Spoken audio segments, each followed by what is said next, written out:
ഈ അന്വേഷണ ദിശയിൽ വളരെ പ്രധാനപ്പെട്ട തെളിവുകളൊക്കെ തന്നെ പുറത്തേക്ക് വന്ന സാഹചര്യത്തിൽ ഇനിയുള്ള തുടർ നടപടികൾ വളരെ പ്രധാനപ്പെട്ടതാണ്. അതാണ് പോറ്റിയെ ചോദ്യം ചെയ്യുന്നതിലേക്ക് എത്തിയിരിക്കുന്നത്. മാർഷൽ ഇപ്പോൾ ഈ അന്വേഷണ സംഘം കോൺസ്റ്റിറ്റ്യൂട്ട് ചെയ്ത് അന്വേഷണ സംഘത്തിലേക്ക് ഈ അന്വേഷണം കൈമാറിയ ശേഷം ദിവസങ്ങൾക്ക് ശേഷമാണ്, കുറേ ദിവസങ്ങളധികം കടന്നു പോയിട്ടുണ്ട്, അതിനുശേഷമാണ് ഇപ്പോൾ പോറ്റിയെ ചോദ്യം ചെയ്യലിനായി വിളിപ്പിച്ചിരിക്കുന്നത്. തീർച്ചയായിട്ടും, അതായത് ശബരിമല കൊള്ളയുമായി ബന്ധപ്പെട്ടുള്ള വിഷയങ്ങളിൽ നിർണായകമായ തെളിവുകൾ ലഭ്യമാകുന്നത് ഉണ്ണികൃഷ്ണൻ പോറ്റിയുടെ മൊഴിയുടെ അടിസ്ഥാനത്തിലായിരിക്കും. അതനുസരിച്ചുള്ള വിവരങ്ങൾ പോറ്റിയിൽ നിന്ന് ലഭിക്കേണ്ടതുണ്ട്. എന്ന് മാത്രമല്ല, പോറ്റി ആയി ബന്ധപ്പെട്ടിട്ട് ഏതൊക്കെ ഉന്നതരാണ് ഇതിനകത്ത് ഇടപെട്ടിട്ടുള്ളത് എന്നുള്ള കാര്യത്തിലും കൃത്യമായ ഒരു വിവരം അന്വേഷണ സംഘത്തിന് ലഭ്യമാകേണ്ടതുണ്ട്. അതുകൊണ്ട് പോറ്റിയെ വളരെ രഹസ്യമായി തന്നെ ചോദ്യം ചെയ്യുന്നു. അതോടൊപ്പം തന്നെ അന്വേഷണ സംഘം പല വിഭാഗങ്ങളെ തിരിഞ്ഞ് ഇപ്പോൾ പ്രതിപട്ടികയിലുള്ള മുഴുവൻ പേരുടെയും മൊഴി ഏർപ്പെടുത്തേണ്ടതുണ്ട്. ഇവരുടെ മൊഴികൾ തമ്മിലുള്ള വൈരുദ്ധ്യം ചൂണ്ടിക്കാണിച്ച് മാത്രമേ വ്യക്തമായിട്ടുള്ള തെളിവുകൾ കണ്ടെത്തുവാൻ വേണ്ടി അന്വേഷണ സംഘത്തിന് സാധിക്കുകയുള്ളൂ. അതനുസരിച്ചുള്ള നീക്കമുണ്ടാവും. നേരത്തെ സൂചിപ്പിച്ച പോലെ കോടതിയുടെ നിരീക്ഷണത്തിലുള്ള ഒരു അന്വേഷണം എന്ന നിലയിലേക്ക് തെളിവുകൾ നഷ്ടപ്പെടാനും അതോടൊപ്പം തന്നെ മറ്റ് പ്രതികളിൽ നിന്നുള്ള വിവരങ്ങൾ നഷ്ടപ്പെടാതിരിക്കാനും വേണ്ടിയിട്ടുള്ള ശ്രദ്ധയോടുകൂടിയാണ് പോകുന്നത്.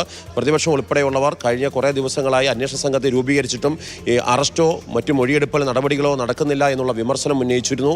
അതിൻ്റെ കൂടി അടിസ്ഥാനത്തിലാണ് വളരെ പെട്ടെന്ന് ഇത്തരമൊരു നീക്കത്തിലേക്ക് SIT മാറിയിരിക്കുന്നത്. പ്രത്യേക അന്വേഷണ സംഘത്തിന് മുമ്പിൽ പ്രതിപട്ടികയുണ്ട്. ആ പ്രതിപട്ടികയിൽ നിന്ന് വിവരങ്ങൾ ശേഖരിക്കുകയാണ് വേണ്ടത്. എന്ന് മാത്രമല്ല, നഷ്ടപ്പെട്ടു പോയിട്ടുള്ള സ്വർണം കണ്ടെത്തുവാനും അതോടൊപ്പം തന്നെ തൊണ്ടികൾ എവിടെ നിന്ന് ലഭിക്കുന്നു എന്നുള്ള കാര്യത്തിൽ തെളിവുകൾ ശക്തമാക്കുവാനും വേണ്ടിയിട്ടുള്ള ഇടപെടലുകൾ വേണം. അതിനുവേണ്ടി കൂടിയാണ് ഇപ്പോൾ പ്രത്യേക അന്വേഷണ സംഘം ശ്രമിക്കുന്നത്. 10 ദിവസത്തിനുള്ളിൽ തന്നെ കോടതിയിൽ ഈ റിപ്പോർട്ട് നൽകേണ്ടതുണ്ട്. അന്വേഷണം, ഇൻവെസ്റ്റിഗേഷൻ ഏത് രീതിയിൽ എത്തുന്നു എന്നുള്ള കാര്യം കോടതി അറിയിക്കേണ്ടതുണ്ട്. അതനുസരിച്ചുള്ള നടപടിക്രമങ്ങളാണ് പ്രത്യേക അന്വേഷണ സംഘത്തിൻ്റെ ഭാഗത്തു നിന്നും ഉണ്ടാകുന്നത്. ഉണ്ണികൃഷ്ണൻ പോറ്റിയെ ഇതുവരെ, അതായത് വിജിലൻസ് ആദ്യഘട്ടത്തിൽ ചോദ്യം ചെയ്ത് ഉൾപ്പെടെ മാത്രമല്ലാതെ പിന്നീട് പ്രത്യേക അന്വേഷണ സംഘം രൂപീകരിച്ചതിന് ശേഷം ഇതുവരെ ഉണ്ണികൃഷ്ണൻ പോറ്റിയുമായിട്ട് യാതൊരുവിധ ഇടപെടലുകളും നടന്നിരുന്നില്ല. അതുകൊണ്ട് തന്നെ ഉണ്ണികൃഷ്ണൻ പോറ്റിയുടെ നീക്കങ്ങൾ സസൂക്ഷ്മം SIT ടീം ശ്രദ്ധിച്ചു വരികയായിരുന്നു എന്നാണ് നമ്മൾ മനസ്സിലാക്കുന്നത്.